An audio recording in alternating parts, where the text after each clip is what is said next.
Comment faire pour sensibiliser les citoyens aux risques cyber? Sans doute pas d'attendre des attaques pour les sensibiliser, mais je crois surtout que avant c'était dans les films.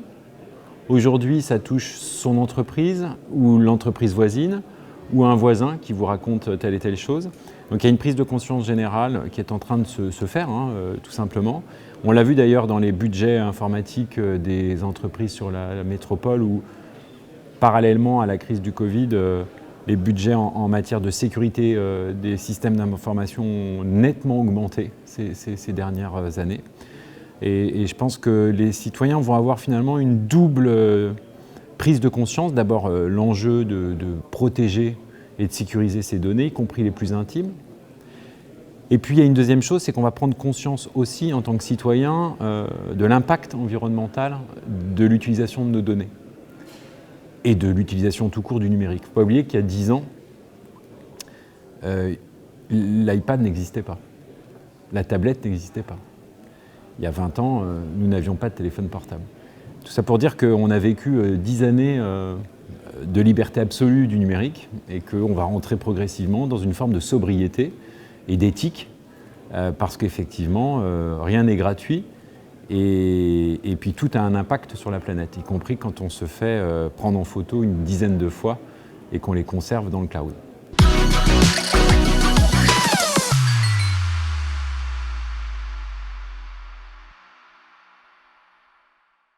Ça, c'est une vraie question qui nous a été remontée au moment du premier confinement où le télétravail finalement est devenu moins tabou par obligation.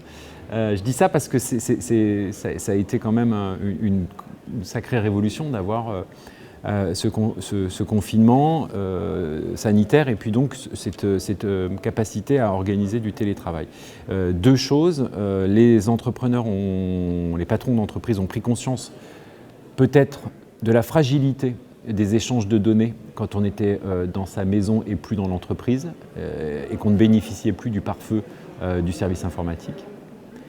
Et qui plus est quand on était dans l'échange de données ultra stratégiques, quand vous négociez ou corrigez avec votre collègue un contrat qui représente 40% du chiffre d'affaires de l'entreprise annuel, évidemment qu'il ne faut pas qu'il tombe dans des mains adverses ou ennemies. Et donc c'est aussi cet élément qui va nous amener peut-être à une strate nouvelle où on a eu l'architecture de la protection des services informatiques sur site. Et demain, on aura effectivement peut-être le cryptage des données, la capacité à organiser aussi les protections à domicile avec du matériel informatique dédié à cet effet.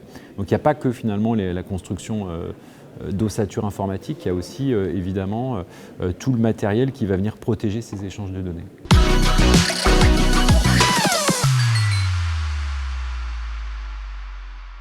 C'est un bel événement et on est très fiers de l'accueillir sur Rennes.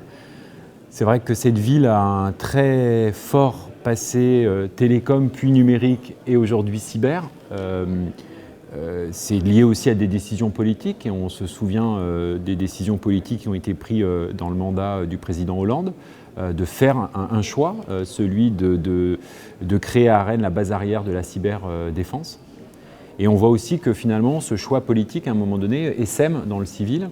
Et finalement, si je devais conclure ces trois questions et rassembler un peu les trois réponses, c'est que finalement, en quelques années, et c'est assez incroyable, parce que quand je dis quelques années, c'est presque 5 ans, ce qui n'est rien, vous êtes passé d'un sujet exclusivement de cyberdéfense à un sujet, il y a 2 ans, juste avant le Covid, de cybersécurité, parce qu'on a vu que des entreprises, y compris celles que nous connaissions, étaient attaquées.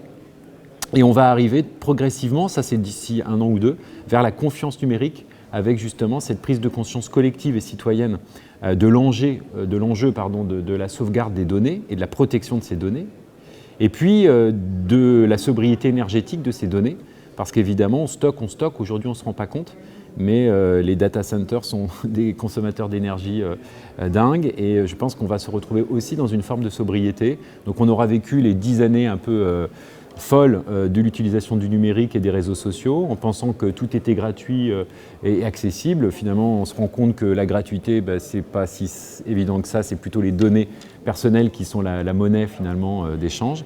Et on va rentrer, j'espère, c'est aussi une forme d'optimisme à la française, d'aller progressivement vers une consommation éthique, où finalement on retrouve, comme dans d'autres secteurs, dans le secteur bio, dans le secteur médical, qu'on retrouve évidemment des valeurs issues tout simplement de notre histoire, de notre culture philosophique du siècle des Lumières, où non, tout n'est pas vendable, oui, l'État doit réguler et on doit surtout protéger les plus fragiles d'entre nous, les citoyens, d'usage abusif, parce que c'est vrai qu'aujourd'hui, on est évidemment extrêmement fragile par rapport à avant, compte tenu du contexte à la fois de mondialisation, mais aussi d'ultra-digitalisation de nos sociétés.